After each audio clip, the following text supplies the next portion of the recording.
विष्णुपदाय कृष्णवेषाय भूतले श्रीमते गीतानन्द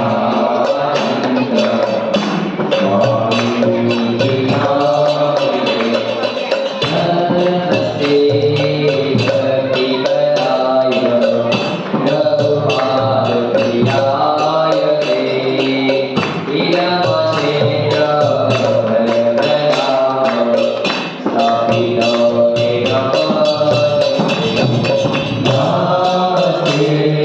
भक्तिपदाय रघुपादप्रियाय ते लीलावसेन्द्र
तस्य ज्ञानाञ्जनशलाकया चक्षुरुन्मिलितं येन तस्मै श्रीगुरवे नमः।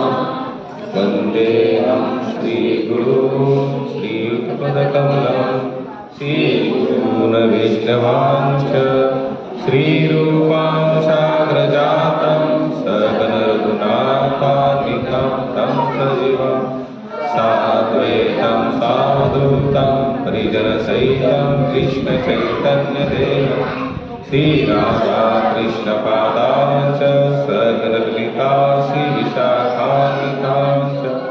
हे कृष्णा करुणा सिन्धु दीनबन्धु जगत्पते गोपीश गोपिका कान्त राधाकान्त नमस्तुते।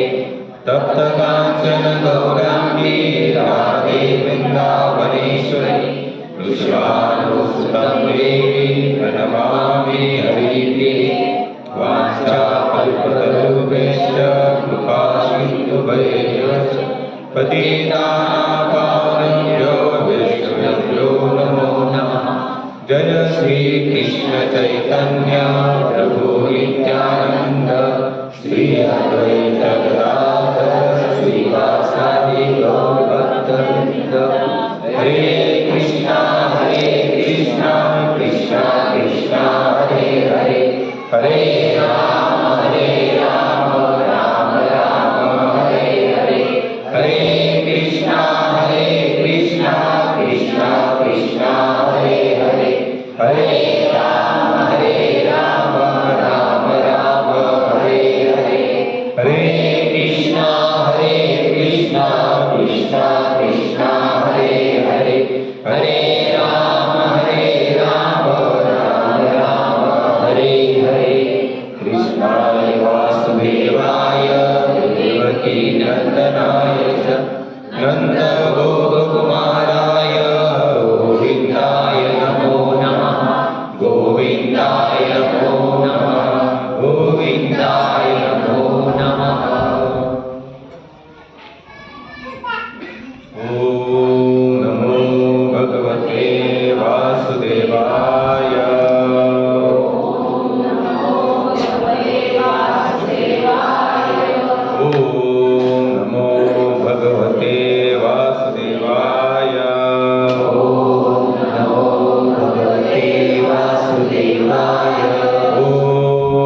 नमो भगवते वासुदेवाय। ॐ नमो भगवते वासुदेवाय। आज हम देखेंगे अध्याय नंबर 9 श्लोक नंबर 30 और 31। सुंदर है श्लोक बहुत ही। पीछे पीछे बोलने का प्रयास कीजिए। अपि चेतुषु दुराचारो अपि चेतुषु दुराचारो भजते माम अनन्यभाकः भजते माम अनन्यभाकः साधुरेवस्य मन्तव्य साधुरेवस्य मन्तव्य सम्यग् वसितो हि सः। श्लोक इस प्रकार से है। यदि कोई जघन्य से जघन्य कर्म करता है किंतु यदि वह भक्ति में रत रहता है तो उसे साधु मानना है, क्योंकि वह अपने संकल्प में अडिग रहता है। आगे श्लोक है। क्षिप्रं भवति धर्मात्मा शश्वच्छन्ति निगच्छति कौन्तेय प्रतिजानीहि न मे भक्त प्रणश्यन्ति। इस श्लोक का अनुवाद में भगवान बता रहे हैं वह तुरंत धर्मात्मा बन जाता है और स्थायी शांति को प्राप्त होता है, किंतु हे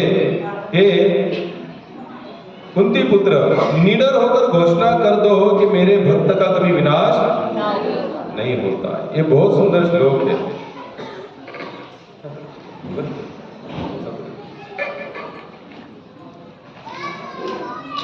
इसका कोई दूसरा अर्थ नहीं लगाना चाहिए। 7वें अध्याय में भगवान कहते हैं कि जो दुष्कृति है वह भगवत भक्त नहीं हो सकता। जो भगवत भक्त नहीं है उसमें कोई भी योग्यता नहीं होती, तब प्रश्न यह उठता है कि संयोगवश या स्वेच्छा से निंदनीय कर्मों में प्रवृत्त होने वाला व्यक्ति किस प्रकार भक्त हो सकता है। यह प्रश्न ठीक ही है, जैसे कि 7वें अध्याय में कहा गया है, जो दुष्टात्मा कभी भक्ति में प्राप्त नहीं भटकता, पास भी नहीं भटकता, उसमें कोई सद्गुण नहीं होते। श्रीमद् भागवत में भी इसका उल्लेख किया है। सामान्यतः 9 प्रकार के भक्त कार्यों में युक्त रहने वाले भक्त अपने हृदय को भौतिक कलमश से शुद्ध करने में लगा रहता है। वह भगवान को अपने हृदय में बसाता है, फलतः उसके सारे पाप पूर्ण कल में धुल जाते। निरंतर भगवान का चिंतन करने से वह स्वतः शुद्ध हो जाता है। वेदों के अनुसार ऐसा विधान है कि यदि कोई अपने उच्च पद से नीचे गिर जाता है तो अपनी शुद्धि के लिए उसे कुछ अनुष्ठान करने होते, किंतु यहाँ पर ऐसा कोई प्रतिबंध नहीं है। श्लोक को ध्यान से सुनना, अनुवाद बहुत सुंदर यहाँ पर भगवान बता रहे। क्या बता रहे? अगर कोई भक्ति मार्ग में या कोई कर्म करते करते ऊंचे लेवल पर जाने के बाद अगर नीचे गिरता है तो उसे क्या करना पड़ता है? कुछ अनुष्ठान करने पड़ते अलग अलग से। लेकिन यहाँ पर भगवान स्वयं बता रहे हैं, निरंतर भगवान का चिंतन करने से वह स्वतः शुद्ध हो जाता है। वेदों के अनुसार ऐसा विधान है कि यदि कोई अपने उच्च पद से नीचे गिर जाता है तो वह अपनी शुद्धि के लिए कुछ अनुष्ठान करने होते, किंतु यहाँ पर ऐसा कोई प्रतिबंध नहीं, क्योंकि शुद्ध की क्रिया भगवान के निरंतर स्मरण करते रहने से पहले से भक्त के हृदय में चलती रहेगी। अतः हरे कृष्णा कृष्णा कृष्णा हरे हरे, हरे राम राम राम हरे हरे। इस मंत्र का अनवरत जप करना चाहिए। यह भक्त को आकस्मिक पतन से बचाएगा। इस प्रकार वह समस्त भौतिक कलमश से सदैव मुक्त होगा। यहाँ पर पहले श्लोक में हमने क्या देखा? शायद आप लोगों ने सुना नहीं थे। पहले श्लोक में क्या कहा इन्होंने? यहाँ पर अपि चेतुषु दुराचारो भजते माम अनन्य भाग साधुरेव समन्तव्य सम्यग विवेशितो ही सह। यहाँ पर कृष्ण बता रहे हैं, कोई कितना भी पापी दुराचारी हो, लेकिन अगर वो अनन्य भाग से मेरा भजन कर रहा है। कृष्ण बता रहा है कि कितने भी दुराचारी हो, यहाँ दुराचारी की कोई मात्रा नहीं बताई उन्होंने, कितना भी। फिर हम लोग अंदाजा लगा से कितने का मतलब फिर वो वाल्मीकि जैसे भी हो सकता है कि जो बंदा राम भी बोल नहीं सकता था, आज संसार में ऐसा एक बंदा ढूंढ के बताओ जो इतना पापी है कि वो राम नहीं बोल सकता।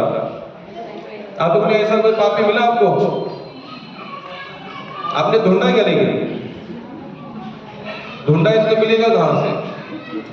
लेकिन नहीं हो सकता भाई। कम से कम राम तो हम बोल ही सकते हैं ना, राम तो बोल ही सकते हैं। तो हम सोच सकते हैं यानी कि भगवान ने यहाँ पर जो सिद्धांत बताया ना, कितना भी दुराचारी, तो वाल्मीकि जी के क्या होता है, ये यहाँ पर लागू हो जाता है।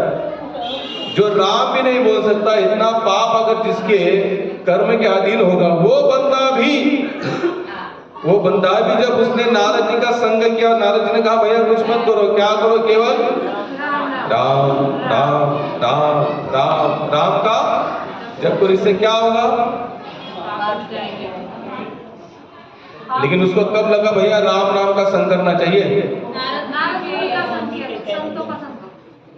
नारद जी ने क्या कहा भाई? ये तो भाई सबने सुनी हुई कथा है,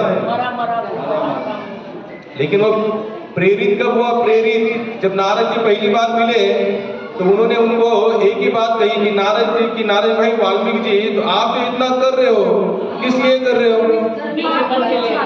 बीवी बच्चों के लिए कर रहे हो। तो उन्होंने आगे कहा भैया जब इतना सब कर रहे हो तो एक बार जाकर पूछ के आओ कि इस पाप के कर्म में तुम्हारे बीवी बच्चे सम्मिलित है क्या? बस एक ही प्रश्न। तो उसने कितने आत्मविश्वास से कहा था, कितने आत्मविश्वास से कहा था भाई क्यों नहीं होंगे भाई, मैं तो उनके लिए कर रहा हूं भाई, उनके लिए कर रहा हूं तो जरूर मेरे पाप में सम्मिलित होंगे। नारद जी बोले भैया इस भ्रम में मत रहना, आज भी बहुत सारे वाल्मीकि संसार में है क्या? नहीं है? बहुत सारे वाल्मीकि आज भी बचे हुए। कोई अगर कुछ गलत काम करते फिर हम बोलते भैया थोड़ा सा भजन करो, थोड़ा समय निकालो। आप कहते भजन करो, भजन करेंगे तो पैसे कैसे कमाऊंगा, और पैसे नहीं कमाऊंगा तो बीवी बच्चों का पेट। तो वाल्मीकि थोड़ा तो समानार्थी, यानी कि वाल्मीकि को शोभा दे, ऐसे बहुत सारे लोग आज भी बच्चे कि वाल्मीकि जी का एक ही टारगेट था, क्या करना है भाई, बीवी बच्चों का पालन करना है, मुझे पाप करना पड़ेगा। और जो मैं कर रहा मेरे बीवी बच्चों का पालन, तो ये पाप मेरे लिए क्या है, माफ है। पाप कभी माफ हो सकता है क्या? हाँ ना, कुछ तो बोलिए। नहीं हो सकता ना। तो कितने लोग यहाँ पर पाप नहीं करते? मैंने कहा कि कितने लोग पाप नहीं करते, एक का भी हाथ ऊपर नहीं है। पाप नहीं करते तो हाथ ऊपर करो, हम नहीं करते पाप करके। कहीं ना कहीं हरे कृष्णा कृष्णा कृष्णा हरे हरे, हरे राम राम राम।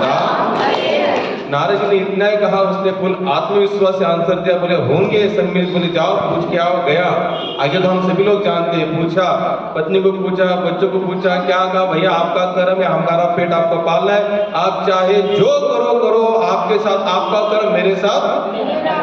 तुरंत आंखें खुल गई, तुरंत आंखें खुल गई। तुरंत आए हमारे नारद जी के पास। क्या कहा नारद जी, आपने सही कहा है, अब मुझे बताओ आगे क्या करना है। क्या कहा, अब मुझे बताओ आगे। नारद जी कहा, भाई देखो भैया, जितने भी पाप हो चुके पहले, इससे आपको क्लीन होना पड़ेगा। क्या होना पड़ेगा? क्लीन। तो क्लीन के लिए एक ही प्रयोग तब से चल रहा है, आज से नहीं। कौन सा प्रयोग किया उन्होंने?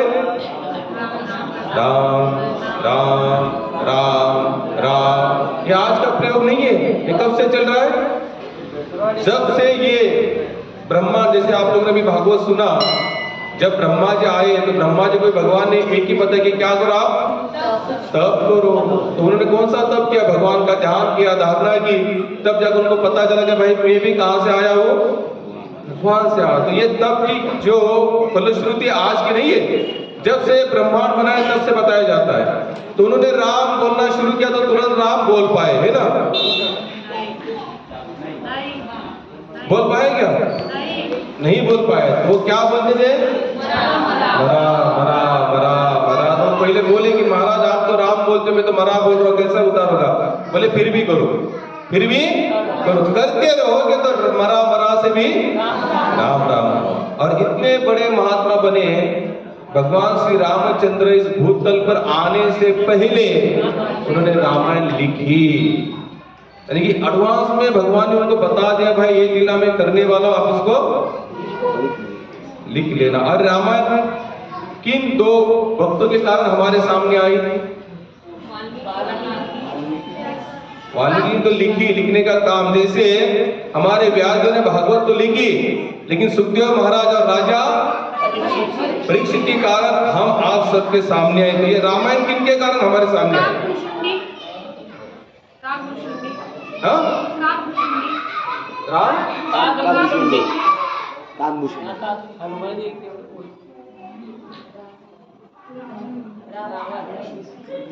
इनके कारण रामायण हमारे सामने आई, रामानुज सागर के कारण। हालांकि उनका भी आभारी प्रकट करना चाहिए, क्योंकि रामानंद सागर कोई साधारण व्यक्ति नहीं थे। जब रामायण चलती थी, तो शायद आप यहाँ जितने भी वयोवृद्ध लोग, बेटे लोग जानते भी होंगे, जब रामायण चलती थी पूरा क्या लगता था? कर्फ्यू लगता था। यानी कि उस समय कितने सारी चोरियां भी होती थी, ऐसी भी घटनाएं हमने सुनी है। क्योंकि इतने लोग उसमें क्या होते थे, और लव और कुश के कारण, लव और पहली बार गए रामचंद्र जी के पास, उन्होंने पहले अपने पिता को ही रामायण सुनाई, और वही बाद में आगे हम तक पहुंचे। पहले गाने वाले कौन है इसके रामायण के? वक्ता कौन है? लव और कुश। उनके कारण ये सब तो हमारे आए। तो पहले जिन्होंने कहा उनका नाम क्या है? लव कुश। देखिए कि इतने सारे, यानी कि वाल्मीकि जी उस लेवल पर पहुंचे, किस कारण पहुंचे? केवल श्रद्धा से उन्होंने क्या किया? नाम लिया। अधो श्रद्धा तथा साधु संग, भजन क्रिया अनर्थ निवृत्ति। क्यों प्रभु? ऐसा है ना। पहला क्या होना चाहिए? श्रद्धा। बाद में क्या होना चाहिए? साधु संग। उसके बाद में क्या होगा? भजन क्रिया। और बाद में क्या होगी? अनर्थ निवृत्ति। अनर्थ की निवृत्ति कब होगी? जब ये पहले 3 कैटेगरी के माध्यम से हम लोग आगे चलेंगे। पहली कौन सी कैटेगरी है? श्रद्धा। श्रद्धा कैसी होनी चाहिए? सुनने के बाद तुरंत विश्वास। सुनने के बाद तुरंत विश्वास होना चाहिए, लेकिन हमारा सुनने के बाद तुरंत विश्वास नहीं। एक टीवी में ऐड आती है, देखो कपड़े धोने की पाउडर होती है, पहले इस्तेमाल करो फिर विश्वास करो, आता है ना टीवी में ऐड। भाई वो लोग भी चिल्ला रहे हैं कि पहले इस्तेमाल करो फिर विश्वास करो। यहाँ संत भी कहते अधो श्रद्धा तथा साधु संग भजन क्रिया अनर्थ की निवृत्ति होगी। वहां पर ऐड आती है टीवी में, कितने सारे प्रोडक्ट ऐसे कि उसमें चिल्ला चिल्ला कहते हैं हमारा जैसा दूसरा कोई नहीं। यहाँ पर गीता भी बता रही है कि मेरे जैसा दूसरा कोई नहीं। कृष्ण यहाँ पर स्वयं बता रहे, एक बार हमें शरण आने के बाद कहीं जाने की जरूरत नहीं है। उन्होंने श्रद्धा से लगे रहे, अगर इतना पापी होने के बावजूद भी उनकी क्या हुई, वहां से भगवान की प्राप्ति हुई। क्योंकि भगवान यहाँ स्वयं बता रहे अपि चेतुषु दुराचारो भजते माम अनन्य भाव साधुरेव समन्तव्य। कौन सी डिग्री दी उनको? देखो मैं थोड़ा साइड में आता हूँ अभी कि हम लोगों का मन कैसे हो रहा है, विचलित हो रहा है। गौतम बुद्ध एक जगह पर एक गांव में खड़े थे, पेड़ के नीचे खड़े थे, तो काफी लोगों ने आते जाते देखा कि गौतम बुद्ध खड़े थे, गौतम बुद्ध खड़े थे। और कुछ समय के बाद वहां पर बहुत सारे डकैत आए, डाकू आए, और डाकू आए उस गांव में क्या किया, उन्होंने लूट मार की, बहुत सारे लूट मार के बहुत लोगों को मारा, काटा, पीटा, कुछ खून खराबा भी हुआ। जब डाकू आते हैं तो क्या होता है, गांव वाले सब अपने अपने घरों में घुस जाते हैं। तो डाकू आए, उन्होंने अपना काम करके चले गए। बाद में राजा को पता चला तो राजा ने कुछ सैनिक वहां पर भेजे। क्या भेजे? सैनिक भेजे। तो सैनिक ने पूछा भैया डाकू आने के बाद किन किन लोगों ने देखा कि डाकू ने आकर क्या किया? गांव वाले बोले भैया हम लोग कहाँ चले गए, घर में चले। भाई कोई तो होगा, बोले देखने वाला कोई तो होगा। तो एक गांव वाले ने कहा भैया एक जन था, बोले वो चौक में खड़ा था, एक पेड़ के नीचे खड़ा था और शायद उसने पूरा देखा हो। तो बोले कौन है? बोले वो अभी भी शायद वहीं पर खड़ा होगा। तो सैनिक आए तो उन्होंने देखा क्या है कि गौतम बुद्ध अभी भी उस पेड़ के नीचे खड़े हैं। तो वहां सैनिक चले गए, बोले महाराज आप यहीं पर खड़े थे, बोले आपने मुझे देखा? ध्यान से सुनना, हमारी वृत्ति एकाग्र वृत्ति कितनी होनी चाहिए। गौतम बुद्ध को पूछा गया कि आप इस पेड़ के नीचे खड़े थे, बोले हाँ। आपने कुछ देखा? बोले ना। तो बोले आपकी आंखें बंद थी या चालू थी? बोले चालू थी। तो बोले आपने देखा क्यों नहीं? बोले मैं तो ध्यान में थे, मैं तो ध्यान में था। आप लोगों को पता होगा कि गौतम बुद्ध की जो फिलोसॉफी है ना, आप लोग कभी गए उस तरफ बुद्ध गया या जहां पर जो उनकी फिलोसॉफी होती है तिब्बत चाइना की तरफ, कभी देखे उन्होंने? आप लोगों ने उन साधुओं को देखा है कभी? उनकी साधना कैसी होती है? वो हमेशा ध्यान में लगे रहते हैं। कैसे होते हैं? ध्यान में। जितने भी लेनी आते थे लेनी, जो हमारे नासिक में भी है पांडव लेनी, तो वहां पर आप जितनी भी पहाड़ों के अंदर लेनी जो बनाई हुई ना, तो वहां पर ज्यादा करके आपको गौतम बुद्ध के स्टैचू मिलेंगे। क्यों वहां पर? क्योंकि उनका पूरा जोर कहां पर था? ध्यान पर। एकाग्र चित्त होकर इंद्रियों को अपने काबू में ले लेना। लेकिन कलयुग में पॉसिबल नहीं। मैं आपको क्यों बता रहा हूं कि उनके सामने ये सब हो जाने के बाद भी गौतम बुद्ध का ध्यान और डकैतों के पास नहीं था। अब यहाँ संकष्टी चतुर्थी आज है, चलो ठीक है, लोग आ रहे दर्शन कर रहे, तो हमारे भी ध्यान कहाँ होना चाहिए? कथा पर होना चाहिए। कहाँ पर होना चाहिए? कथा पर। तो कथा पर थोड़ा सा ध्यान दीजिए। एकाग्र चित्त इतना हो जाइए कि कुछ भी आए और कुछ भी जाए, हमारा मन वहां पर जाना नहीं चाहिए। तो पूरी तरह से ध्यान देने का प्रयास करना। हम आज चलो ठीक है, हम ज्यादा समय भी नहीं लेंगे, ठीक है। यहाँ पर कौन सा श्लोक लिया था, मुझे याद करवा दीजिए थोड़ा थोड़ा थोड़ा। अनन्य अनन्य अनन्य अनन्य अनन्य, कौन सा श्लोक? कुछ तो एक आध दो शब्द तो याद दिलाइए मुझे। अपि चेतुषु दुराचारो भजते माम अनन्य भाव साधुरेव समन्तव्य सम्यक विवेशितो हि। भगवान यहाँ पर पहले श्लोक में ये बता रहे हैं और सेकंड श्लोक में क्या बता रहे भगवान? वह तुरंत धर्मात्मा बन जाता है। तो तुरंत वो कोई 6 महीने का, 1 साल का, 3 साल का, 10 साल का कोर्स नहीं करना पड़ता। भगवान स्वयं बताए, बस वो भक्ति में लग गया, उसको क्या घोषित कर दो साधु। और भगवान आगे श्लोक में क्या बता, तुरंत धर्मात्मा बन जाता है। क्या बन जाता है? इतनी फास्ट प्रोसेस, कोई कोर्स है ऐसा? तम से यहाँ चले और धर्मात्मा बन जाओ।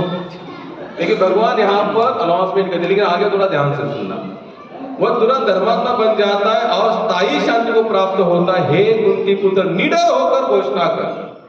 निडर का मतलब समझो, निडर बिना डरे, बिना खौफ के घोषणा कर। हे कुंती पुत्र, तुम घोषणा करो, अनाउंसमेंट करो। ऐसा नहीं कान में जाकर बोलो, बोले क्या है, बड़ा से साउंड स्पीकर लगवा दो, माइक ले लो और क्या करो, अनाउंसमेंट कर दो कि तुम निडर होकर घोषणा कर दो कि मेरे भक्त का कभी विनाश नहीं होता।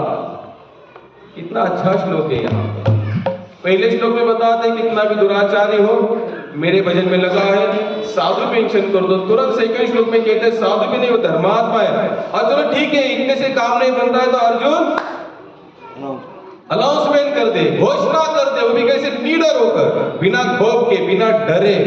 हम लोग घोषणा भी करते कैसे, डरे डरे करते। क्या करते हैं, अगर हम किसी को अगर आध्यात्मिक जीवन समझाते भी है ना तो अपराध स्तर ज्यादा समझाते, निडर वाला स्तर कम समझाते हैं।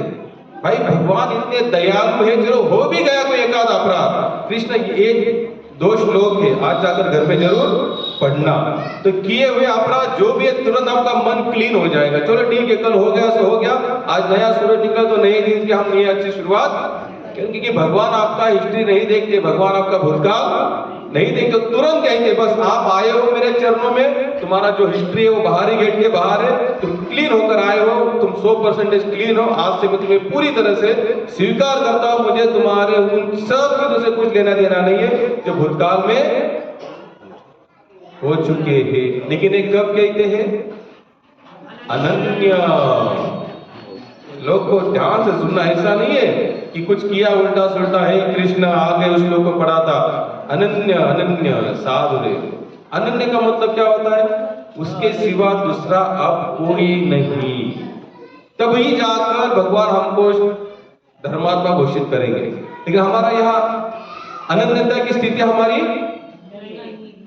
आती नहीं, बिल्कुल आती नहीं। क्योंकि हम लोग क्या करना चाहते हैं, कुछ ये भी पकड़ना चाहते हैं, वो भी पकड़ना चाहते हैं, कुछ ये भी, कुछ वो भी, कुछ ये भी, कुछ वो भी। और बात में कहते चलो ठीक है भगवान हम अनन्य आपको शरण आ रहे हैं। कैसे पॉसिबल है, ये संभव है? एक देश का जो सैनिक होता है ना, सैनिक जब उसको फोन आता है अपने माता पिता के घर में, वो चला आता है, अचानक फोन आता है कि आपको युद्ध शुरू होने वाला है, आपको तुरंत आना है। भले घर वाले माता पिता बीवी बच्चे जो भी रोते हैं, लेकिन क्या रुकता है क्या? क्योंकि उसने क्या किया, देश को अनन्य के माध्यम से शरण, क्योंकि उसके इस समय देश के अलावा उसके सामने और कोई चीज उसको नजर नहीं आती। वैसे हमें भक्ति भी कैसी करनी चाहिए, जब कोई चॉइस करने की बारी है कि एक साइड में अगर आपको संसार है और एक साइड में आपके भगवान खड़े हैं, और उस समय अगर चॉइस की बारी है कि अभी आपको स्वीकार करना है भगवान या संसार को, तो उस समय हमारा मन कैसे होना चाहिए, अनन्य होना चाहिए। बस कृष्ण आपकी सेवा में किसी को स्वीकार नहीं करना चाहता। लेकिन हम करेंगे नहीं भगवान थोड़ा ये भी, भगवान वो भी, तो भगवान बोलेंगे ये वो भी नहीं चलेगा, एक तो वो या तो ये। हमारे गुरु महाराज कहते थे ये एक गर्दन है, गर्दन कितने हम लोगों को, एक है। वो एक गर्दन अगर मैं कहूं 7 बजे आपको दोनों साइड घुमानी है, एक ही गर्दन एक समय पर अगर मैं कहूं आप दोनों साइड घुमाओ तो पॉसिबल है? कितने लोग कर सकते हैं कला पर? कोई नहीं, क्योंकि गर्दन क्या है हमारे पास। हाँ, रावण जैसे होते अगर 10 है तो 5 इधर घुमा देते, 5 इधर घुमा देते, एक सामने रखते हैं, हाँ देखो इधर 5 इधर 5, एक आपके सामने। लेकिन हमारे पास एक ही गर्दन है तो एक समय पर एक ही साइड में। उसी तरह से चॉइस भी आप एक समय पर एक को ही कर सकते हैं। अगर आपको लग रहा है कोई संसार को भी प्राप्त कर लो और कोई ठाकुर जी को भी प्राप्त कर लो, कदापि आज तक ऐसा हुआ ही नहीं। एक भक्त मुझे बता कि उन्होंने कि थोड़ा उसको संसार भी मिला है और उसने भगवान को भी प्राप्त किया है, एक ढूंढ के बता। अवघाचे संसार लटिका व्यवहार, सुखा तो करी ना करिए, सुख में भी हो सकता है, लेकिन कब, जब आप पूरी तरह से भगवत सेवा में लग जाओगे तब, अन्यथा नहीं। सुख का भी हो सकता है, नहीं तो एक ऐसा व्यवहार है लटिका। लटिका व्यवहार मतलब होता है लटकाने वाला। संसार ने आज तक किसी को इस पार से उस पार लेके गए ऐसी एक कथा मुझे ढूंढ के बताई नहीं मिलेगी आपको, एक भी नहीं मिलेगी। हाँ, जिसने भाई संसार को कहा भाई राम राम बाबा हमसे नहीं होने वाला, अब मैं पूरे भगवान की सेवा में जा रहा हूं, तो उसको भगवान ने क्या किया, तुरंत स्वीकार कर लिया है, लेकिन उसके लिए हमको क्या करना पड़ेगा? श्लोक में कहा आगे भगवान ने, कितना भी कुछ भी स्थिति खराब हो तो नाम का सहारा लेना पड़ेगा। लेकिन नाम का सहारा होना कैसे चाहिए? वो भी अनन्य। कैसे होना चाहिए? उस नाम के प्रति, और जैसे नाम पर जो श्रद्धा है वो किसी भी कर्म पर हमारी श्रद्धा नहीं होनी चाहिए। हम लोग यहाँ माला भी घुमाते और किसी ने कहा ये भी करो वो भी करो तो हम वहां पर भी दौड़ते हैं, कदापि संभव नहीं। नाम का मतलब होता है कि हे कृष्ण आपके सिवा हम किसी को जानते नहीं है। अगर नाम ले रहे हो और नाम लेने के बावजूद अगर आपको लग रहा है कि कुछ और भी करना चाहिए आध्यात्मिक क्रिया, तो समझ लेना आप पूरी तरह से नाम नहीं ले रहे हो। मुझे बताना, संत तुकाराम महाराज, नामदेव महाराज, सावतामाळी, चौकामाळा, जनाबाई, मीराबाई, कबीर जी, नरसिंह मेहता, जितने भी संत हुए उन्होंने नाम के साथ साथ और कुछ किया? बोलिए, कुछ नहीं किया। उन्होंने क्या किया? केवल नाम। कैसे नाम लिया? अनन्य चिंतयन्तो माम ये जना अनन्य। ये अनन्य जो शब्द है ना, आपको कभी भगवद गीता को ध्यान से पढ़ना, गीता को ध्यान से पढ़ना। ये अनन्य शब्द बहुत बार आया है। क्यों आया है? अनन्य का मतलब होता है कि कृष्ण आपके सिवा दूसरा कुछ नहीं। हे कृष्ण आपके नाम के सिवा दूसरा कोई तारने वाला नहीं। ये अनन्य शब्द काफी बार आया है और समर्पण इसलिए भगवान ने आगे भी मेंशन किया। अगर शंका हो रही है कि हम भगवान को पूरी तरह से शरण जाए और फिर पता नहीं भगवान हमको तारेंगे या नहीं तारेंगे, शायद हमारे पाप भगवान के नाम से धो नहीं सकते, उसके लिए भी भगवान आगे आंसर देते हैं। कौन सा आंसर देते हैं? सर्वधर्म परित्याज्य माम एकम शरणं व्रज अहम त्वं सर्व पापेभ्यो मोक्षयिष्यामि मा शुचः। क्या बता रहे? सभी धर्मों का त्याग करो और पूरी तरह से मुझे समर्पण आ जाओ। कैसे आ जाओ? पूरी तरह से आ जाओ। कि कैसे भजन करो? पूरी तरीके से। और देखो, जो भजन नहीं करता ना, भजन जो भगवान का नाम नहीं लेता, वो जिंदा होकर भी कैसे है? कैसे है? मरा हुआ है, मृत समान है। संतों ने तो यहाँ तक बताया है कि जो जिंदा है लेकिन भजन नहीं करता तो चलती फिरती क्या है? वो लाश है, चलती फिरती लाश है, उसके अंदर और कोई क्षमता नहीं है। मैं आपको छोटी सी कथा बता रहा कि आज थोड़ा आवागमन ज्यादा हो रहा है तो इसमें आपका भी ध्यान नहीं जा रहा, ना हमारा जा रहा है। नाम के प्रति बस एक छोटी सी कथा बता दो और इसको हम यहाँ पर। एक बार एक पिता के साथ उनका एक लड़का था, छोटा 7-8 साल का था इसे। वो दोनों जा रहे थे रास्ते से। कहाँ से जा रहे थे? रास्ते से।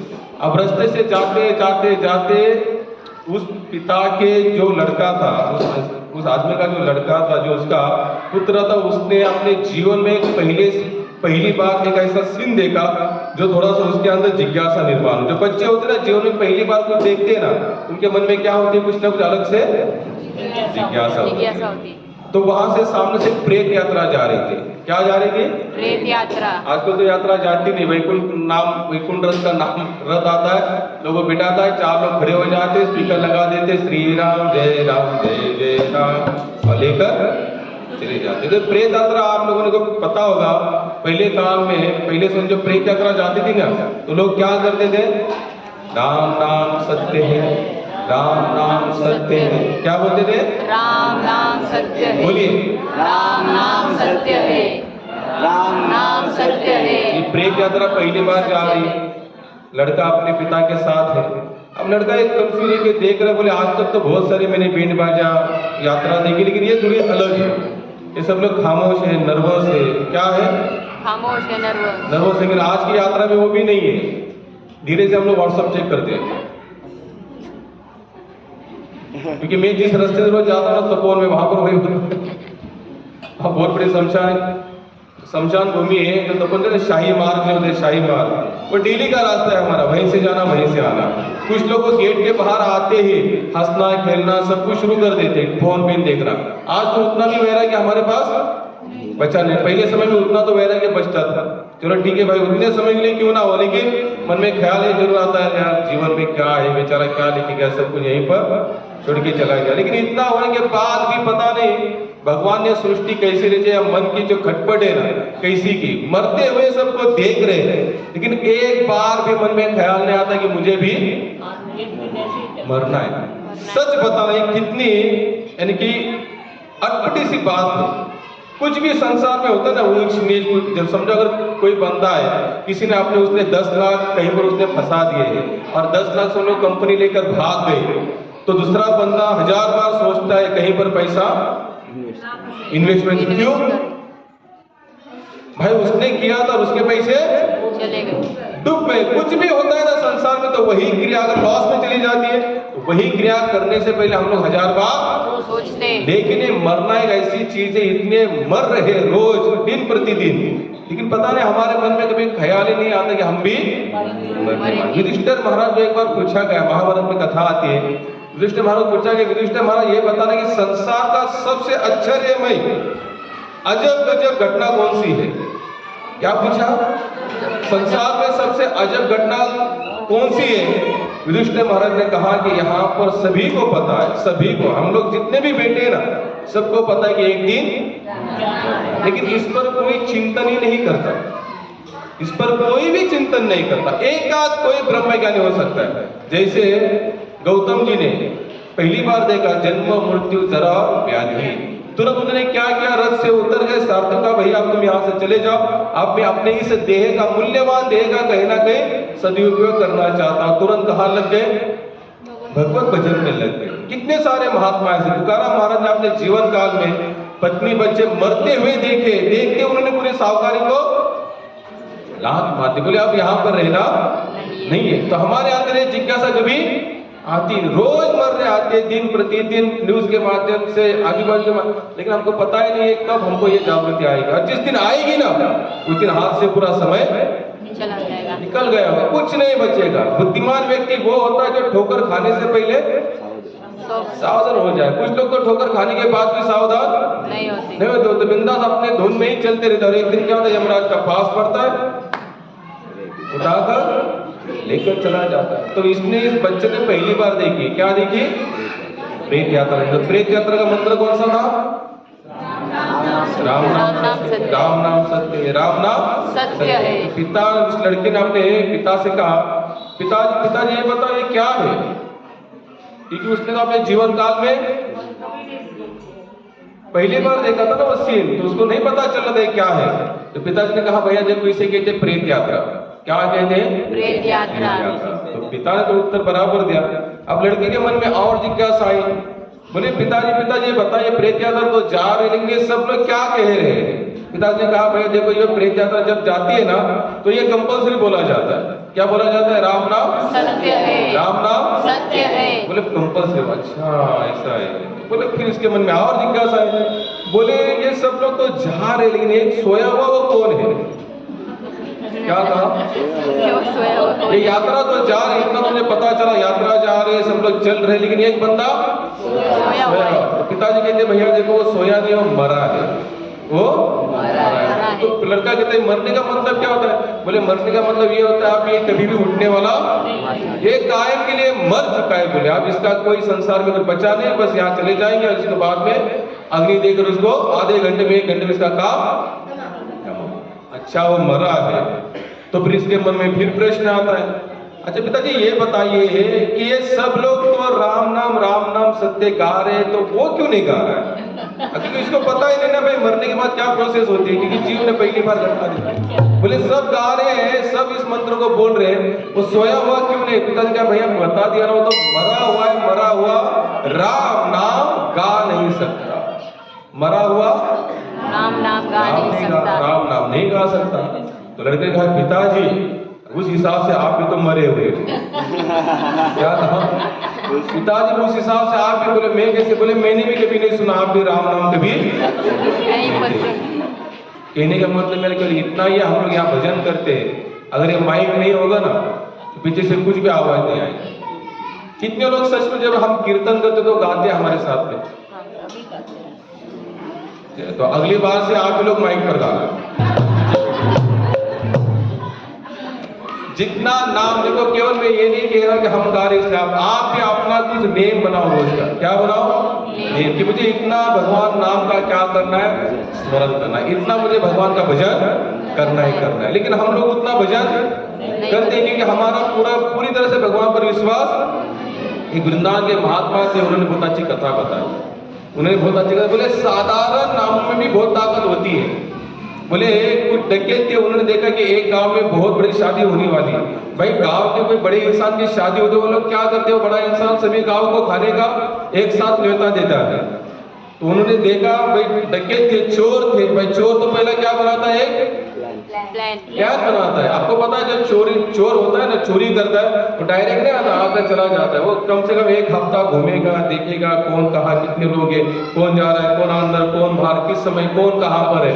तो चोरों ने प्लान किया, चोरों को पता चला कि भाई शादी होगी तो क्या होगा, घर में ज्यादा से ज्यादा एक ही लोग रह सकते हैं, और इतनी बड़ी शादी हो तो घर वाले पूरा घर का घर शादी के लिए चला जाएगा। आप लोगों को पता है जब छुट्टियां गिरती ना, गर्मियों की छुट्टी, तो उसी समय में क्या होती है, बहुत सारी, क्योंकि उनको पता है छुट्टी पड़ी है तो घर में कोई नहीं है, लॉक करके सब चले गए, तो जाकर डकैत कर दो।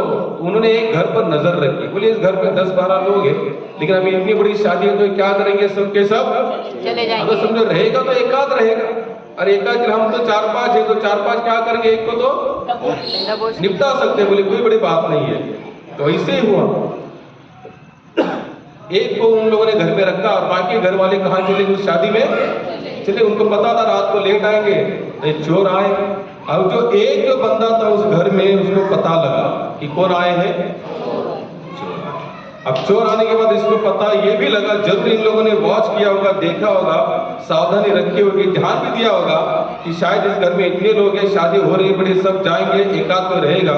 इसने सोचा अच्छा तो मैं भी तुम्हारा बाप हूँ, कोई बात नहीं। तो उसने थोड़ा सा आवाज है तो खाना खुशी हुई, बात चल रहा है, चोर आपस में बातें कर रहे, सुना, इसने दो जोर से कहा, ओ दामोदर, बोले घनश्याम किधर है?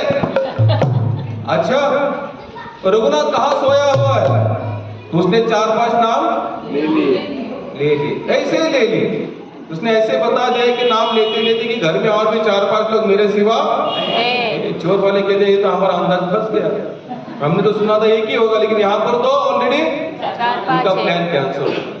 तो महात्मा बता रहे थे अगर साधारण नामों में के नाम सुनते चोर भाग सकते, तो क्या भगवान नाम के सुनने के बाद चोर नहीं भाग सकते? लेकिन हमारा विश्वास कितना, चोर कौन से, हमारे अंदर कौन से चोर है? षड्विकार के चोर है, जो नाम लेने के बाद कान सुनने नहीं देते। कितने लोगों को नींद नहीं आती? मैं आपको बहुत अच्छी दवा बताता हूँ, नींद नहीं आती ऐसे कितने लोग हैं? एक माता है, 2 है, 3 है, 4 है, 5 है, 6 है। बाबा में आपको नींद क्यों नहीं आती? अब क्या बचा है नींद नहीं आने के लिए? अभी उसने हाथ ऊपर के 18 साल में, उसको तो ठीक है मान सकता हो। आपको कौन सा टेंशन है? हो गया सब, हो गया सब, हो गया। एक महात्मा बता दे जिनको नींद नहीं आती ना, क्या करो, ऐसी माला ले लो। सही में विश्वास करके देखना, एक बार आप माला लेना और इसमें भगवान नाम लेना, हरे कृष्णा कृष्णा कृष्णा हरे राम राम राम हरे हरे। इतना आप भगवान का भजन सुनने का प्रयास करना। क्या करना? सुनने का प्रयास। जिसको नींद नहीं आई आज रात को जाना, माला लेना और भजन करने का प्रयास करना, और कल आके मेरा नंबर भी लेना, बाद में बता दे रखी प्रभु जी मुझे नींद नहीं आती करके। आप माला शुरू करो कि तुरंत आपके आंखें बंद हो जाए। हम कथा करते कितने लोग ऐसे आंखों को जबरदस्ती से खोलते हैं, लेकिन आपको पता है जब टीवी देखते हैं, कोई सीरियल देखते हैं, कोई जिसका भी आजकल वो वर्ल्ड कप भी कुछ चलने वाला है, तो मैच चलती है, तो डे नाइट चलती है 12-12, 1-1, 2-2 बजे तक, फिर भी लोग, उनको नींद ही नहीं आती। सीरियल में अगर हमारा मन फंसा है तो वो चाहे 10 या 11 या 12 बजे तक चले, फिर भी हमको नींद नहीं आती, क्योंकि हमारा मन वहाँ फंसा हुआ है। और भगवान नाम उल्टा है, भले मन ना भी लगे तो नींद जरूर लगेगी। मन ना भी लगे तो आपको नींद 100% आएगी, और सब कुछ दवाई है। लेकिन ये बाद में क्या होगी, ये सोने वाली दवाई आपको फिर धीरे धीरे जागरूक करेगी। ये भगवान नाम आपको पूरी तरह से नहीं सोने देता। पहले पूरा क्या होगा, शायद मेरे किसी ने उस दिन 2-3 दिन पहले एक ने प्रश्न पूछा कि भाई हम लोग भजन करते हैं तो भजन करते करते क्या हो रहा है कि मन में बहुत सारे विचार आते हैं, बहुत सारे विचार, और देखना सचमुच आते हैं। आप लोग अगर ध्यान से भजन करने का प्रयास करो तो आपके जितने बैलेंस काम है ना, बैलेंस जो संसार में पेंटिंग पड़े हुए काम है ना, तुरंत यहाँ पर आगे शुरू हो जाएंगे वो एक एक एक एक एक एक एक एक। क्यों होता है? कितने लोग बता सकते हैं ऐसा क्यों होता है? अच्छा ये तो बताएं कि आप जब जब करते हैं ऐसे पेंटिंग काम आपके ध्यान में आते हैं? आते हैं क्या? आते हैं। क्यों आते होंगे? क्या कारण होगा? मन चंचल है। लेकिन वो पेंटिंग काम ही क्यों आते हैं ध्यान में? मन चंचल और भी तो बहुत सारे दुनियादारी के काम है, कुछ नए भी तो आने चाहिए विचार। नहीं, वो नाम कह रहा है कि जल्दी से निपटा लो इसको, जल्दी से निपटा लो, पूरी तरह से मेरे में ध्यान लगाओ। क्या कहता है भगवान नाम? इस काम को पेंडिंग इसको जल्दी से तुरंत निपटा लो और तुरंत मेरी सेवा में लग जाओ। लेकिन हमारा मन और भी कहता है, जैसे हमने एक एक काम निपटाना शुरू कर देते तो उसमें तुरंत दूसरा काम लग जाता है, तैयार हो जाता है। तो इसके लिए सोल्यूशन क्या है? फिर क्या करना? फिर नाम लेना चाहिए कि नहीं लेना चाहिए? लेना तो चाहिए, काम करने की योजना बनानी चाहिए कि नहीं बनानी चाहिए? बनानी चाहिए। लेकिन कौन सी योजना बनानी चाहिए? फिर कृष्ण की सेवा की, राम जी की सेवा की। क्या करनी है हमेशा योजना? भगवान सेवा की। जैसे अगर आज आप रात को सो रहे हो तो सोते समय आप ये ध्यान में लेके चलना कि मुझे सुबह उठना है, बाल भोग में क्या लगाना होगा? शायद फ्रूट लगाओ, सफरचंद लगाओ, या दूध का लगाओ, या केले का भोग लगाओ। सुबह यानी कि सो कब रहे हो? आज रात को। विचार कब का आ रहा है? सुबह। कल सुबह का। जैसे आप सुबह उठते हो तुरंत भगवान को उठा दो, जो भी बाल भोग लगा दो, फिर तुरंत आते भगवान का श्रृंगार करना। क्या करना? स्नान करवाना। तो स्नान करवाते करवाते फिर उस समय भी विचार आता है मन में, आज कौन सा येलो ड्रेस पहना हो, व्हाइट ड्रेस पहना हो, ब्लू ड्रेस पहना हो। क्या होता है बाद में? वो भी जैसे वो वहां से खत्म हो जाता है तो तुरंत फिर विचार आता है, आज भगवान को भोग में क्या, कौन सी सब्जी बनाई जाए, कौन सी दाल, कौन सी रोटी, कौन सा चावल, क्या करना चाहिए। तो ऐसे बाल भोग बनाने के बाद राजभोग लगता है, फिर सोचते कि भगवान को 12:30 बजे सुलाना है। अगर कहीं बाहर भी जाते हैं ना, बाहर अगर प्रॉपर अगर आपके मन में भगवान के प्रति प्रेम है, बाहर भी जाओगे और आपके घर में वैष्णव पद्धति के अनुसार सेवा चलती होगी, भगवान को सुलाना, उठाना, जगाना सब कुछ, तो 4:30 बजे भगवान को उठाया जाता है। तो बंदा बाहर भी जाएगा तो सोचेगा यही कि मुझे 3:30 बजे, 4 बजे, 4:30 बजे भगवान को, अगर वो आ भी नहीं पाएगा तो फोन करके बता देगा कि प्रभु जी मैं आज आ नहीं पा रहा, तो आप क्या करना, जाकर हमारे भगवान को उठाने के बाद वो फ्रिज में वो रखा है, उसको क्या करना, भगवान को तुरंत भोग चढ़ा देना, लगा देना। पूरे देखो सुबह से आज एक रात पहले से सोच कर रहा है कल सुबह की सेवा। जैसे वो तुरंत आएगा, लेट भी होता है, नहीं 7 बजे आरती कर ली, आरती की प्लेट तैयार करेगा, आरती करेगा, फिर नहीं आज कुछ ना कुछ तो भोग लगाना चाहिए। फिर भोग की बारी आएगी, 8 बजे भोग लगा देगा, बोले 8:30 बजे, 9 बजे मुझे तुरंत भगवान को सुनाना चाहिए। और फिर सोते समय कल से होने वाली सेवा की तैयारी। हम यहाँ पर किसी भी क्रिया को त्याग नहीं सकते, याद रखना। सुबह हमारे बात में प्रभु जी थे, उन्होंने कहा कि भाई जो विकार होते हैं, विकारों को कैसे निकाला जाए। कितने लोग इस चक्कर में लगे हुए हैं, विकारों को निकालने के चक्कर में नहीं निकाल सकते। हम चाहे कितना भी प्रयास करें, क्या करें, कितना भी प्रयास, क्योंकि यह जन्मजात है। क्या है? जन्मजात। आप लोग पता है जितने अभी एंड्रॉइड फोन निकले ना, जो फोन एंड्रॉइड फोन है ना, सबके पास है ना, कितने लोगों के पास है? माला देखो इसमें मतलब आधे ना, आधे नीचे। अभी कंपनी से हम फोन लेते ना, फोन तो कंपनी के माध्यम से कुछ ऐप डाउनलोड होते हैं। क्या होते हैं? कंपनी के माध्यम से। और कुछ हम लोग पर्सनल करते, कुछ अलग ऐप डाउनलोड करते हैं। अगर हम कहीं पर जाए और कहे भाई इसमें से आप सारे ऐप हटा दो, सारे ऐप को क्या करो, डिलीट कर दो, वो कहते पॉसिबल नहीं है। आपके जितने डाउनलोड किए हुए हैं उतने कर सकते हैं, लेकिन जो कंपनी के माध्यम से जो ऐप आए हुए हैं उसको हम हटा नहीं सकते। उसी तरह से भगवान नाम की जो फैक्ट्री है, हमारे जैसा जो मोबाइल बना हुआ है, उसमें काम क्रोध विकार के जो ऐप डाउनलोड हो चुके हैं उसको निकाल नहीं सकते, लेकिन उसका एक यूज जरूर कर सकते हैं। क्या कर सकते हैं? मैं हमेशा एक श्लोक हमेशा गाता हूँ, काम क्रोध लोभ स्वार्थ अवघा माझा पंढरीनाथ। इन विकारों को हम ना जीत सकते, ना ही हम इनके ऊपर अपना अधिकार बिल्कुल नहीं जमा कर सकते, लेकिन इसको क्या कर सकते हैं? हमारा मित्र बनाकर रख सकते हैं। क्या बनाकर रख सकते हैं? मित्र। काम का मतलब क्या होता है? कामना है। जैसे अभी मैंने आपको कहा, एक रात पहले से बंदा सोचता है कि कल मुझे क्या क्या करना है, तो ये क्या है उसके मन में? भगवान के प्रति कामना है कि मैं कल ये करूंगा, कल मुझे ऐसे करना है। अब क्रोध भी आता है भक्तों को। लोग सोचते हैं कि भक्तों को क्रोध नहीं आता, लेकिन भक्तों को भी क्रोध आता है, और उसका क्रोध तो फिर इतना भयानक होता है, कुछ भी करने के लिए तैयार होता है। लेकिन किसके लिए? भगवान। जैसे हनुमान जी ने क्रोध के आवेश में आकर रावण की लंका जला डाली। अब हनुमान जी को क्रोध आना चाहिए क्या? भाई, जिनके पूरे जब उनकी छाती को उन्होंने फाड़ दिया तो कौन दिखे अंदर? राम दिखे। और कितने बड़े सेवक थे, इतने बड़े सेवक थे कि हनुमान जी सेवक बोले तो पहले नाम हनुमान जी का आता है। यानी कि सेवक के मामले में सबसे फर्स्ट पर कौन है?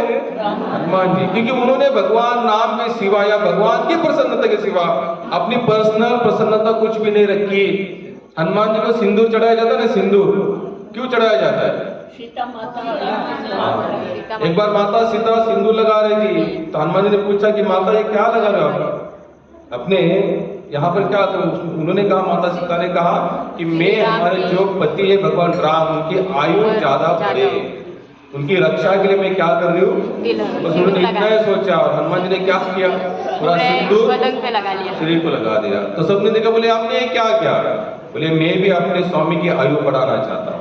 बोले ये तो आप लोग किसने कहा? बोले मैंने माता को देखा अपने सर पर टीका लगाते सिंदूर का, उन्होंने कहा मुझे कि इससे क्या राम जी की आयु बढ़ेगी, और मैं चाहता हूँ अगर एक टीका लगाने से आयु बढ़ सकती है तो मैं तो पूरे शरीर को लगाने की तैयार। ये कहते हैं एक सेवक का काम होता है। एक सेवक की क्या होती है? प्रामाणिकता होती है। तो उतनी प्रामाणिकता हमारे अंदर कहाँ बची है? हम लोग कहते लोग आप टीका लगाओ, सीका रखो, कंठी माला पहनो, लोग बोलते हमको शर्म आती है। क्या कहते? शर्म आती है। शर्म जैसी कोई बात नहीं, इसमें कोई बात नहीं यहाँ पे शर्म जैसी। अब टीका लगाना बताओ, या हमारे पहली बात तो अगर हम हिंदू कहते हैं खुद को, हमको क्या लगाना चाहिए? सर पर टीका। कुछ भी लगाओ, भले चंदन लगाओ, जो भी हम लोग लगाते हैं, हम लोग तो चंदन लगाते हैं। क्या लगाना चाहिए? चंदन लगाना चाहिए। अब गले में माला पहनो तो लोग कहते हमको शर्म आती है। आप लोगों को पता है जब नया नया फोन आया था, मोबाइल फोन नए एकदम शुरुआत में छोटे छोटे थे, उसमें क्या होती थी? एक डोरी लगाई जाती थी, और वो फोन कहाँ पर लटकाए जाते थे? उस समय हमको बिल्कुल शर्म नहीं आई थी, वो तो अभिमान लगता था मेरे गले में भी फोन है या किसी में लटका रहे। यानी कि संसार में कुछ नया नया निकलता है तो तुरंत उस चीज को क्या करते हम लोग? तुरंत स्वीकार करते हैं। लेकिन अगर हम कहते कि भगवान की प्रसन्नता के लिए करो तो फिर बिल्कुल इच्छा नहीं होती। तो हमको वहां पर क्या आती है? शर्म आती है, लज्जा लगती है, शर्म आती है। लोग क्या कहेंगे? अच्छा, लोग क्या कहेंगे? अगर ऐसे सोचते तो मुझे लगता है संसार में एक भी भक्त नहीं बनता, ना ही कोई संत होता। संतों ने तो पहला ये अपने कानों को क्या क्या जो कुछ कहे गए उनको सुनना बंद कर दिया। आपको जो कहना है सो तो भाई, हमें तो भगवान से प्रेम हो चुका है, तो हम लोग फिर अभी भगवान को छोड़ने वाले। और भगवान जो भी कहेंगे, जिस क्रिया के कारण भगवान प्रसन्न होते, तो हम तुरंत उस चीज को क्या करेंगे? स्वीकार करेंगे। तो उसके लिए हमें पहले मन तो क्या होना है? मन में संसार के प्रति विरक्ति होनी चाहिए। लेकिन ये डायरेक्ट नहीं आएगी विरक्ति। अगर किसी चीज के प्रति लानी है तो किसी और चीज के प्रति आसक्ति निर्माण करो। क्या निर्माण करो? आसक्ति। अगर कोई चीज ऐसी है आपके दिमाग में कि उसको अगर आपको बाहर निकालना है तो आपके दिमाग को कहाँ लगाना पड़ेगा? कहीं ना कहीं और जगह पर लगाना पड़ेगा। कहीं और जगह पर अगर आप लगाओगे तो ही जाकर पहली चीज की अटैचमेंट आपके मन से। अगर हमारे मन पर कोई ट्रेस है, यानी कि कोई बर्डन है, कुछ चिंता है, कोई टेंशन है, अगर हम डॉक्टर के पास जाते हैं, तबीयत बराबर नहीं है, डॉक्टर कहते हैं भाई आपको कोई टेंशन है क्या? तो उस समय हम तो ना कहते, लेकिन शायद हमारा कोई दोस्त या माता पिता साथ में होंगे तो क्या कहेंगे? आई एग्जाम दे रही थी, बेचारे को कम मार्क्स आए, तब से इसने खाना पीना छोड़ दिया। इंटरव्यू देने के लिए गया था लेकिन जॉब नहीं मिला, तब से इसके दिमाग पर टेस्ट है। तो डॉक्टर क्या कहता है, आप क्या करो, इनको कुछ अलग जगह पर लेके जाओ। कहाँ लेके जाओ? जिससे इसका क्या हो, अपना माइंड थोड़ा सा फ्रेश हो जाए। ये बात पक्की, अगर संसार से विरक्ति चाहते हो तो भगवान में क्या बनाओ, अपनी आसक्ति बनाओ। क्या बनाओ? आसक्ति। और वो आसक्ति इतनी होनी चाहिए कि संसार का अच्छा सा अच्छा भोग भी क्लेश जैसा लगना चाहिए, वैराग्य जैसा होना चाहिए। कैसे होनी चाहिए? आपने एक भक्ति की कथा सुनी है कर्माबाई की? कितने लोगों ने नाम सुना है? कर्माबाई बचपन में राजा की कन्या थी, राजा की कन्या थी। लेकिन ऐसे ही उनके घर में साधु संत आते जाते तो उसको धीरे धीरे धीरे क्या हुआ, भगवान के प्रति प्रेम हुआ, मोह हुआ, अटैचमेंट हुई। आसक्ति भी होती है भक्तों को भी, ये डायरेक्ट नहीं भक्ति प्राप्त होती। अब ये तो छोटी थी तो उसके जो पिता थे उन्होंने ज्यादा ध्यान नहीं दिया, बोले चलो ठीक है छोटी है तो थोड़ा बहुत हरे कृष्ण हरे रामा करेगी, बाद में जैसी जैसी जैसी बड़ी होती जाएगी तो सब कुछ छोड़ देगी और संसार के कार्य में अपना मन लगा लेगी। जैसे हमारे इसमें बहुत सारे छोटे बच्चे आते हैं, जैसे जब बड़े हो जाते हैं तो एक आध ही टिकता है, बाकी सब संसार में लग जाते हैं, ज्यादा समय यहाँ पर टिक नहीं सकते। यहाँ पर आना आसान है, भक्ति मार्ग में आना कैसे है, लेकिन यहाँ पर टिके रहना, यहाँ पर टिके रहना बहुत मुश्किल है। हम लोग देखते हैं कि भागवत में बहुत सारी भीड़ थी, यहाँ पे भीड़ धीरे धीरे क्या होती है, कम होती है। क्यों? क्योंकि यहाँ पर हम लोग टिक नहीं सकते। और कौन नहीं टिकने देता हमें यहाँ पर? माया। मम माया पूरा तया। माया का मतलब होता है मन कहीं ना कोई नया नया नया नया नया ढूंढना चाहता है। फिर उसको लगता है क्या बार बार भागवत सुनना है, क्या हर संडे जाना है, वही गीता, वही राम जी, वही कृष्ण सुनना है, वही गीता के कुछ श्लोक पढ़ना है, उसी का अनुसार चलना है, उसमें कुछ रस नहीं लगता हमें। फिर हमारा मन कहीं नई जगह पर भागना शुरू करता है। आप जैसे जैसे बड़ी होती गई ना कर्माबाई, तो उसका और भगवान के प्रति प्रेम और बढ़ते गया और बढ़ते गया और बढ़ते गया। अब राजा ने देखा, पिताजी ने देखा, भैया अगर इसका ऐसे ही प्रेम बढ़ता जाएगा, अगर ऐसी ही भगवत भक्ति में लगी रहेगी तो क्या होगा, इसका शादी होना बाद में बहुत मुश्किल हो जाएगा। क्योंकि अगर हम इसको कहीं पर लेकर भी जाएंगे, अगर सामने वाले लड़के वाले कुछ अगर प्रश्न अगर इसको कहेंगे यार उत्तर नहीं दे पाए तो इसकी शादी कहीं पर होना मुश्किल है। तो पिताजी ने सोचा कुछ हो ना हो, मैं तो राजा हूँ, कोई तो ऐसा और मैं जरूर ढूंढ के लेकर आऊंगा कि जो इससे शादी करने के लिए तैयार हो। तो राजा ने ऐसा और ढूंढ के निकाल। अब जैसे राजा ने ऐसा और ढूंढ के निकाल लिया, कर्माबाई को पता चला कि मेरी शादी होने वाली है, तो कर्माबाई ने सोचा कि मुझे इस संसार चक्र में खुद को नहीं फंसाना, मुझे क्या करना है, तुरंत भगवत सेवा में लगाना है। जैसे हमारे टाकली में जो साधु आए महात्मा रामदास स्वामी, वो कैसे आए, सावधान। उन्होंने लास्ट में कहा, मंगलाष्टक करते लास्ट में क्या कहते, सावधान। बोले सावधान का क्या लफड़ा है, बोले सावधान में हम कुछ होना नहीं है, हम भाई स्वतंत्र है। बोले सावधान में पढ़ेंगे तो स्वतंत्रता हम खो बैठेंगे, हम स्वतंत्र है तो हमें कैसे रहना है, सावधान। लेकिन सावधान कब रहेंगे, जब स्वतंत्र होंगे। संसार के सावधान में फंसे पड़ोगे, यहाँ स्वतंत्र आप जिंदगी में आपको क्या बना। क्योंकि क्या होता है, मन जो होता है ना, मन समाज, राष्ट्र, कुटुंब, पत्नी, बच्चे, इन्हीं की पूर्ति करते करते करते हम बहुत सारे बंदरों का जंजाल तैयार कर लेते। कर्माबाई को जब पता चला कि भाई मेरी शादी होगी तो क्या होगा, मुझे यही संसार चक्र में फंसना पड़ेगा, इसने ठान लिया कि पहले भागकर कहाँ चले जाना है, वृंदावन। भाई भक्त भागकर कहाँ जाएगा, वृंदावन जाएगा, पंढरपुर जाएगा, बद्रीनाथ जाएगा, जगन्नाथपुरी जाएगा, क्योंकि वो जानता है भाई भक्त भागकर कहाँ जाएगा, वृंदावन जाएगा। भक्त का भी अपना एक ठेका होता है, इनकी फिक्स अड्डा होता है। भक्त को ढूंढना है तो भक्त कहाँ मिलेगा, एक तो भक्तों के साथ में मिलेगा, या तो भगवान की सेवा में जहां से हो तो वहां जाकर वो फंसेगा। जैसे देखो अगर कोई दारू पीने वाला एक आध दिन लेट नहीं आएगा ना, यानी लेट आएगा, रोज 9 बजे आता है, 12 बजे फिर भी नहीं आए, तो घर वाले कहाँ जाएंगे ढूंढते ढूंढते, मंदिर में, तो कहाँ जाएंगे उसको ढूंढने के लिए, बाद में जाएंगे। पता है रोज पी के आता है, शायद वहीं कहीं पीकर खड़ा होगा। सबका अपना अपना ठेका फिक्स है, अड्डा। वैसे भक्त का अड्डा कहाँ है, भगवत धाम है, भगवान के संतों के साथ में बैठना उठना करना है। हमारे इस मार्ग में बहुत सारे बच्चे आते हैं।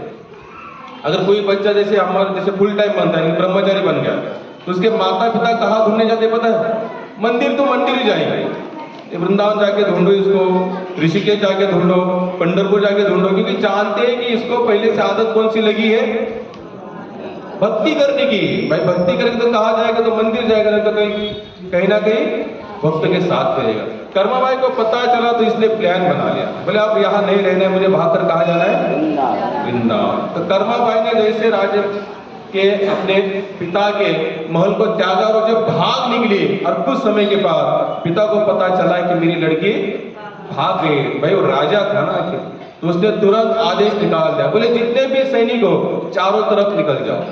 अब ये तो बेचारे पैदल भाग रही थी, अब सैनिक को घोड़े पे थे, अब ये जान गई। कर्मा भाई को जब पता चला कि मेरे पिताजी ने कुछ सैनिक छोड़ दिए मुझे ढूंढने के लिए, अभी बेचारी छुपीगी तो कहाँ छुपीगी। भाई सैनिक इतने सारे छोड़ दिए, राजा था, अथॉरिटी बहुत सारी थी, लोग थे, बहुत लोग थे, उन्होंने छोड़ दिए। तो कर्मा भाई बेचारी भाग रही, जिसको पता चला बचना मुश्किल है। उतने में उसने एक मरा हुआ ऊंट देखा। क्या देखा, अब इस बात को यहां से आगे थोड़ा ध्यान से सुनना। मरा हुआ ऊंट देखा। वो ऊंट का पेट कितना होता है, बहुत बड़ा होता है, लेकिन मरा हुआ ऊंट काफी दिन से वहां पर मरकर पड़ा था, तो बहुत सारे शियाल वगैरह आकर, लोमड़े आकर उसको अंदर से खा ले जाता है। यानी कि अंदर उसका जो खोल था ना, खोल जिसे कहते हैं, भाई इतना बड़ा तो सांगाड़ा होगा उसका, ऊंट मरेगा तो इतना बड़ा तो सांगाड़ा होगा उसका, जो पूरा सांगाड़ा अंदर से पूरा उसको खोखला किया था। और खोखला करने के बाद इसने कर्माबाई ने देखा, अगर मैं कहीं पर भी छुपूं तो मेरे पिता के सैनिक मुझे ढूंढ जरूर निकालेंगे। तो कर्माबाई ने छुपने की जगह कहाँ निकाली, उस ऊंट के पेट में जाकर कर्माबाई छुपी। इमेजिन करो, अगर घर में एक छिपकली भी मरती है ना, या पाल या कोई चूहा भी मरता है, तो दिन भर इतना घास आएगा कि हम लोग खाने की भी इच्छा नहीं होगी हमारी। अगर एक चूहा अगर घर में मरता है, इतनी दुर्गंध आती है कि आप सोच सकते, हम सभी सोच सकते हैं कि इतना बड़ा ऊंट मरा पड़ा हुआ है, पेट को पूरा जैसे सड़ चुका है, बहुत सारे वहां पर जीव जंतु है, उसमें जाकर कर्माबाई 1 ने 2 ने 3 दिन तक बैठी। कितनी दिन तक बैठी, 3 दिन तक। कथा कहते कर्माबाई उस ऊंट के पेट में 3 दिन तक बैठी। राजा के सैनिक वहां के इर्द गिर्द तो आए, लेकिन ऊंट का मरे ऊंट के इतनी दुर्गंध आ रही थी, तो एक ने पूछा भैया यहाँ वो थोड़ी ना रहेगी, क्योंकि यहाँ तो इतनी दुर्गंध है, पॉसिबल नहीं, यहाँ पर कोई रुक भी नहीं सकता। हम लोग जब ट्रेन से जाते हैं तो बड़े कोई जानवर मर जाता है, कुत्ता या जो भी है, तो क्या होता है, जैसे ट्रेन उतने पास होती है ना, वहां से पास होती है, जो दुर्गंध आती है अंतरे, तो तुरंत हम लोग रुमाल निकालकर मुंह को लगाते, क्योंकि उतनी भी उतने समय 1-1.5 मिनट के लिए भी हम उतने दुर्गंध को सहन नहीं कर पाते। कितने लोगों को तो उल्टी जैसी होती है, ऐसी गंदी जो ये आती है दुर्गंध। 3 दिन कर्माबाई उनके पेट में बैठी रही, तो बता कैसे संभव हुआ होगा ये सब। उसको संसार के प्रति पूरी तरह से वैराग्य हुआ था। वो समझ चुकी थी कि ये ऊंट की जो दुर्गंध है 3 दिन के लिए मैं सहन कर सकती हूँ, लेकिन संसार की दुर्गंध मेरे से पूरे जीवन के लिए मैं सहन नहीं कर सकती। 3 दिन के लिए सहन कर लूंगी और बाद में कहाँ जाऊंगी, वृंदावन। वृंदावन काफी साल तक रही कर्माबाई, काफी साल तक रही। बाद में कहाँ चली गई, जगन्नाथ। वृंदावन से उसने भक्ति को प्राप्त किया, अभी सारा बताता हूँ। और कहाँ चली गई, जगन्नाथपुरी। मैं बता रहा हूँ, इसलिए बता रहा हूँ, अगर इस तरह से अगर भगवान में मन लगेगा ना, आज भी जगन्नाथपुरी में भगवान जगन्नाथ को जो पहला भोग लगता है सुबह का, बाल भोग कहते हैं। क्या कहते हैं, बाल भोग। उस बाल भोग का नाम होता है कर्माबाई की खिचड़ी। कर्माबाई की खिचड़ी, वो बहुत अच्छा भजन है, लेकिन समय भी है नहीं ज्यादा। तो कर्माबाई एक बार क्या, लेकिन ये जो ये भक्त थी ना, भक्त, ये कैसी भाव भक्त थी। कैसी भक्त थी, भाव भक्त थी। तो कर्माबाई एक बार भगवान के लिए क्या बना रही थी, खिचड़ी बना रही थी। अब खिचड़ी तो बना रही है, एक हाथ में उसके हाथ में तो खिचड़ी बनाने का साधन भी है और दातुन भी कर रही है। क्या कर रही है, एक हाथ से खिचड़ी बना रही है और एक हाथ से दातुन कर रही है। नेम तो ये बताता है भाई, जब तक उठने के बाद जब तक आप स्नान नहीं करते और गोमूत्र अपने ऊपर नहीं डालते, तब तक आपको किचन में भी प्रवेश नहीं करना चाहिए। शास्त्र का ये नियम है। अगर वहां किसी बर्तन को भी आप छू लेते हो ना बिना नहाए, तो झूठा हो जाता है। ये हमारे शास्त्र में सब कुछ लिखे हुए हैं, जितने शास्त्र है, बहुत सारे शास्त्र में है। नारद भक्ति सूत्र के भी आप लेना कि विग्रह से होगी, कितने सारे वहां पर नेम बताए जाते हैं। और नेम हकीकत में नेम भी वही है।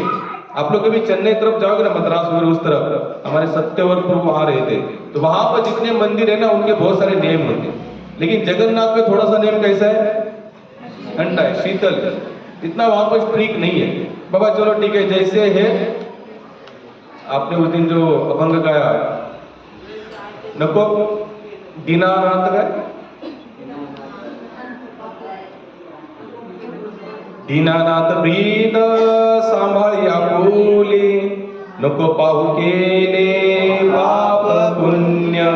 हे कृष्ण, आपका ब्रीद है, आप उसको संभाल, हम जानते हैं, आप हमारे पाप पुण्य को मत देखना। अगर आप जिस दिन हमारा पाप पुण्य देखोगे तो यहाँ पर पुण्य आपको कहीं पर भी नजर नहीं आएगा। क्या आएगा नजर? केवल। और भक्त क्या कह रहे हैं, हे दीनानाथ, आपका ब्रीद है, आप इसको मैनेज करो, मेंटेन करो। आपका ब्रीद का मतलब क्या होता है? आपका स्वभाव, आपका नेचर है। भगवान का नेचर क्या है? वो कभी हमारे पाप पुण्य नहीं देखते। वो भक्त कह रहे अगर आपने ये देखना शुरू कर दिया तो संसार के किसी भी व्यक्ति का उद्धार होना संभव नहीं है, क्योंकि पता नहीं कितने सारे पाप जाने अनजाने में हमसे होते हैं। लेकिन भगवान यहाँ पर कैसे तैयार हुए, बहुत तैयार हुए यहाँ पर। तो ये क्या कर रहे हैं, खिचड़ी कर रहे हैं और एक हाथ से दातुन कर रहे हैं। अब दातुन कर रही थी, खिचड़ी भी बना रहे थे, तो एक महात्मा वहां से जा रहे हैं। अब महात्मा थोड़े नियमावली से रहने वाले होंगे, तो महात्मा ने देखा भैया ये तो क्या कर रही है, यानी कि कुछ ना कुछ बना रहे, खाना बना रहे, एक हाथ से दातुन कर रहे हैं। बोले डांटा, बोले ओ क्या कर रहे हो आप? बोले कुछ नहीं, भगवान जगन्नाथ के लिए खिचड़ी बना रहे हैं। क्या कहा? भगवान जगन्नाथ के लिए खिचड़ी बना रहे हो। और उनको और गुस्सा है, बोले भगवान के लिए खिचड़ी बना रही है, भोग बना रहे हैं, और एक हाथ से दातुन कर रहे, एक हाथ से, तो बोले उनको शर्म नहीं आती?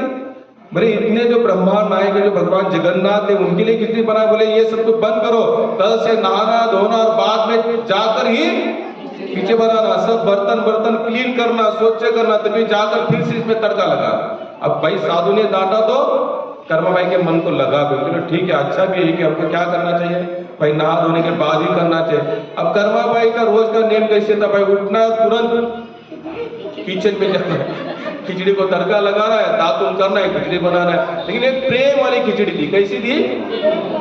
साधु ने कहा, साधु ने कहने के बाद इसके मन को थोड़ा सा लगा कि नहीं चलो ठीक है, साधु ने कहा तो मानना भी जाओ, सही भी है, गलत देखा जाए तो कुछ नहीं है। तो कर्मा भाई ने फिर सेकंड डे से अपना नेम को बदल दिया, फिर उठना है, फिर नहाना है, फिर पोछा करना है, फिर बर्तन धोने, ऐसे करते करते सुबह जो 7 बजे खिचड़ी देगी ठाकुर जी को, अब वो 10 बजे फिर भी बर्तन चूल्हे पर नहीं गया भाई। और प्रॉपर भगवान जगन्नाथ बलदेव सुभद्रा सचमुच कर्माबाई की खिचड़ी खाने रोज आते थे, एक दिन नहीं आते थे, रोज आते थे। लेकिन भगवान जगन्नाथ ने कभी नहीं कहा कि कर्मा तो इसी खिचड़ी कर रही है, लोग तो मेरे वहां पर तुलसी पत्ता डालते, मंत्र बोलते, फिर क्या लगा दे, पर्दा लगाते, फिर 15 मिनट के बाद बोलते, फिर घंटी बजाए, फिर मेरा मुंह धोते, फिर मुंह को पोंछते, और तुम तो बस ऐसे। लेकिन भगवान ने कभी नहीं कहा उसको, क्योंकि भगवान को अच्छा लगता था उसकी खिचड़ी खाना। अच्छा, दूसरे दिन भगवान आकर बैठ गए सुबह। अब कर्मा भाई को उस साधु ने डांटा तो कर्मा भाई ने अपने नियम से शुरू कर दिया। 7 बजे, 8 बजे, 9 बजे, 10 बजे जगन्नाथ कहते भाई कर्मा, वो 7 के 8 ठीक था, 8 के 9, 9 के 10, और 10 बजे तो भी आप तक चूल्हे पर बर्तन नहीं गए। बोले कब मिलेगी खिचड़ी? बोले माफ करना, लेकिन आपका कोई भगत आया था जिसने मुझे डांटा है, आपके भगत ने मुझे डांटा। क्या कहा है भाई, बिना नहाए धोए खिचड़ी मत बनाना, भगवान जगन्नाथ को पूरे सुचिरभूत अवस्था में जाकर खिचड़ी बनाना। बोले आप आपके भक्तों को समझाओ, बाद में मुझे समझाओ। भगवान बोले ऐसा कौन भाई देख लेता, तो भगवान तो भाई सब कुछ जानते, अंतर्यामी है। दूसरे दिन भगवान भक्त के सामने बोले भैया कल जाकर जो पाठ पढ़ा कर आए हो गीता का, अब उल्टा पढ़ाना। बोले जैसे ही कर्मा पहली खिचड़ी बना दी वैसे बनाओ, कल पूरा दिन में भूखा रहा। जगन्नाथ क्या करे, कल पूरा दिन में भूखा रहा और तुम्हारे पाठ के कारण भूखा रहा। जाओ उसके पास, फिर उसको कहो कि तुम जैसी खिचड़ी बना दी थी वैसी खिचड़ी रोज बनाओ, जिस अवस्था में बना दी थी उसी अवस्था में रोज खिचड़ी बनाओ। कर्मा भाई ने फिर खिचड़ी बनाना शुरू। वैसे ही सुबह उठना है, तुरंत खिचड़ी बनाकर ठाकुर जी को भोग लगाना है। और जगन्नाथ बलदेव सुभद्रा रोज वहां पर बाल रूप में आकर खिचड़ी आती थी। कर्मा भाई जाने के बाद भी आज भी भगवान जगन्नाथ को जो सुबह सुबह जो बाल भोग लगता है, उस बाल भोग का नाम ही होता है कि कर्मा बाई की खिचड़ी के नाम से भगवान जगन्नाथ को बाल भोग धराया जाता है। वो वहां पर भोग लगा कर कहते हे जगन्नाथ, कर्मा बाई की खिचड़ी इसको। क्या था यहाँ पर मुझे बताइए। मैं उसी टॉपिक पर आऊंगा। जब तक आपको भगवान की सेवा आसक्ति नहीं होगी, वही कर्माबाई 3 दिन तक वो मरे हुए ऊंट के पेट में रही। क्या था उसके पास, कौन सा लगाव था? एक ही तो लगाव था, बस मुझे भगवान को पाना। तब जाकर कर्माबाई की ऐसी खिचड़ी को भी भगवान ने स्वीकार किया। क्यों? क्योंकि कर्माबाई के मन में हम सोच इमेजिन तो करो, आप थोड़ा सा अंदाजा तो लगाओ कि 3 दिन उनके पेट में रहेगा, मर जाएंगे हम लोग उसमें, तो दुर्गंध का वो जो बास आएगी, हमको संभव नहीं है रहना। लेकिन कर्माबाई रही। लेकिन क्यों? क्योंकि भगवान के प्रति उसको लगाव प्रेम था कि मैं कैसे भगवान के पास पहुंचूं, कैसे मैं सेवा करूं। मैं आपको क्यों बता रहा, कथा को आदर्श मत लेना। ऐसा ना कि कल आप जैसे उठो और उठो, चलो रात में कर्माबाई करके मैं भी करूंगी, दंत गांधी लगा दिया, शुरू हो गई कर्म खिचड़ी। ऐसा मत करना। हम लोगों के लिए नियम कौन सा है? सुचुरभूत अवस्था, सुबह उठना है, स्नान करना है, गायत्री करना है, तो जाकर गोमूत्र है आप लोगों के घर में, कितने लोगों के घर में है? बहुत अच्छा। सुबह सुबह डालते हो आप लोग अपने बर्तनों पे, यहाँ वहां डालना चाहिए हमें। देखो गौ माता का गोमूत्र हम घर में भी डालते हैं ना, तो घर में कोई आसुरी शक्ति भी अगर निवास करती होगी, तुरंत आपका घर छोड़कर वो चली जाएगी। हमने भागवत में देखा, भगवान जब भी जिस असुरों को मारते थे ना, छोटे छोटे थे भगवान, छोटे थे, जैसे असुरों को मार के भगवान चले आए, यशोदा मैया क्या करती थी? गाय का गोमूत्र लेती थी, गोबर लेती थी, गाय के पूंछ से उनका पूरा नजर होता था, पूरा गोमूत्र भगवान के शरीर को लगाते, गोबर भी, क्योंकि जो भूत साया होगा वो निकल जाए। भागवत में वर्णन है। लोग कहते हैं हमारे घर में ये दोष है, वो दोष है, कुछ मत करो। गाय का गोमूत्र बस यहाँ वहां डाल दो, गाय का जो गोबर आते, कंडे आते, उसको सुबह सुबह वहां पर धूप लगा दो, नहीं बचेगी आसुरी शक्ति। लेकिन हमारे उतना विश्वास है नहीं। तो हमने यहाँ पर देखा, इसे भगवान क्या कहते हैं, अर्जुन तो निडर होकर घोषणा करो, जो मेरे शरण में आएगा मैं उसको कभी छोड़ने वाला नहीं हूं। कर्माबाई भगवान के शरण में आई और आने के बाद उसकी जैसी आज भी खिचड़ी कर्माबाई के नाम से लगती है। अमर होगी कि नहीं कर्माबाई? हम लोग मरने के बाद तुरंत मर जाते हैं, और जब तक जगन्नाथ है तब तक कर्मा नहीं, जब तक विट्ठलनाथ है तब तक तुकाराम महाराज, ज्ञानेश्वर महाराज रहेंगे, जब तक राम जी तब तक कबीर जी रहेंगे, जब तक राधा गोविंद है तब तक हमारे नरसिंह मेहता रहेंगे। संसार में कितने लोग आते और कितने लोग चले जाए, लेकिन जो भगवान की सेवा में जाएगा वो हमेशा इस भूतल पर रहेगा। तो ज्यादा प्रयास करना कि भगवान नाम के शुद्धिकरण कैसे होगा हमारे मन का, केवल भगवान के नाम के माध्यम से पॉसिबल है। अगर आप भगवान का नाम ले रहे हो तो ये हमारा हार्ट क्या होगा? क्लीन होगा, अन्यथा होने वाला नहीं है। और इसी तरह से हम लोग आज संकट चतुर्थी